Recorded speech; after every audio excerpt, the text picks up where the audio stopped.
साथियों, देश में लोकतांत्रिक मूल्य तेजी से विकसित हो रहे हैं और हम सबके लिए यह अत्यंत गर्व की बात है कि हमारी वर्तमान कैबिनेट अब तक की सर्वाधिक सोशली डाइवर्स कैबिनेट है। मैं फिर से दोहराना चाहता हूं कि अब तक की हमारी वर्तमान कैबिनेट अब तक की सर्वाधिक सोशली डाइवर्स कैबिनेट है, यानी इसमें सभी वर्गों के लोगों का उचित प्रतिनिधित्व है। मैं यह बात खुद ही नहीं कह रहा हूं, मीडिया ने भी इसकी रिपोर्टिंग की है इसके पहले। बावजूद इसके देश में अनेक लोग हैं जिन्होंने विरोध को, राष्ट्र की छवि को खराब करने को और प्रधानमंत्री मोदी जी की छवि को खराब करने को एक अपना पेशा बना लिया है। साथियों, अब दूसरी बात, अब मैं देश के सुदृढ़ होते हुए नैतिक, सांस्कृतिक और आध्यात्मिक वातावरण पर अपनी कुछ बातें आप लोगों के सामने रखने की मैं कोशिश करूंगा। बिना अपनी संस्कृति के, बिना अपने कल्चर के शायद ही कोई देश तमाम विकास के बावजूद आगे जा सकता है। इसलिए आप जितने भी राष्ट्र देखेंगे उनमें तमाम भिन्नताएं हो सकती हैं, पर एक कॉमन चीज उनके बीच मिलेगी, वह है उनकी अपनी कल्चर, उनकी अपनी संस्कृति का, उनकी अपनी परंपरा का, उनकी अपनी विरासत का सम्मान। यह देखने को स्वाभाविक रूप से हमको मिलेगा।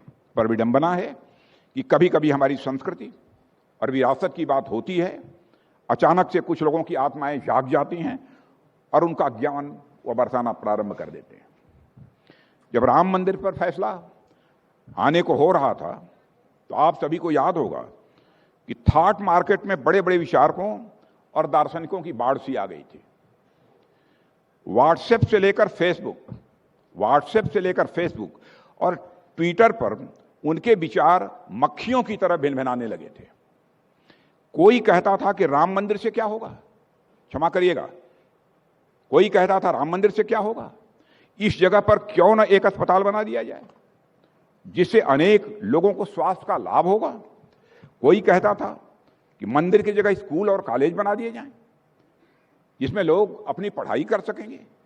कुछ लोगों ने वहां पर इंडस्ट्री लगाने तक की सलाह दे डाली जिससे लोगों की कुछ आमदनी हो सके और वे अपना घर चला सकें। साथियों, यह वही लोग थे जिन्होंने शायद राम को कभी जाना नहीं, राम को कभी पहचाना नहीं, अगर जान लिया तो कभी समझा नहीं, और समझा भी तो कभी मन से उनको आत्मसात वह नहीं कर सके। वे लोग राम को केवल एक मिट्टी, लकड़ी या पत्थर की मूर्ति भर समझते हैं, पर राम हमारे लिए केवल एक मूर्ति भर नहीं है, वो हमारी आस्था, हमारे विश्वास और हमारे संस्कार के वह केंद्र हैं। राम हमारी पहचान है, और मैं कहना चाहता हूं हमारी पहचान है, हमारे देश की पहचान है। हमारे यहां कहा गया है, रामो विग्रहवान धर्म, यानी भगवान श्री राम धर्म के साक्षात साकार रूप हैं। यह हमारी मान्यता है। वह भारतवासियों के हृदय की स्वतः अभिव्यक्ति है।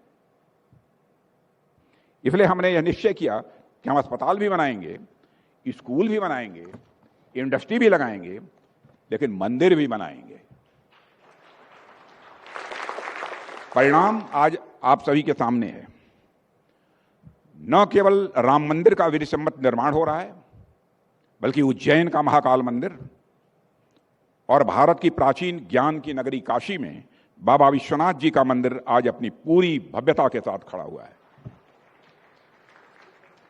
यह केवल मंदिर ही नहीं है, बल्कि भारत के सांस्कृतिक पुनर्जागरण के प्रतीक हैं, जो आज अपने पूरे मान के साथ विश्व के सामने एक उदाहरण के रूप में प्रस्तुत हैं।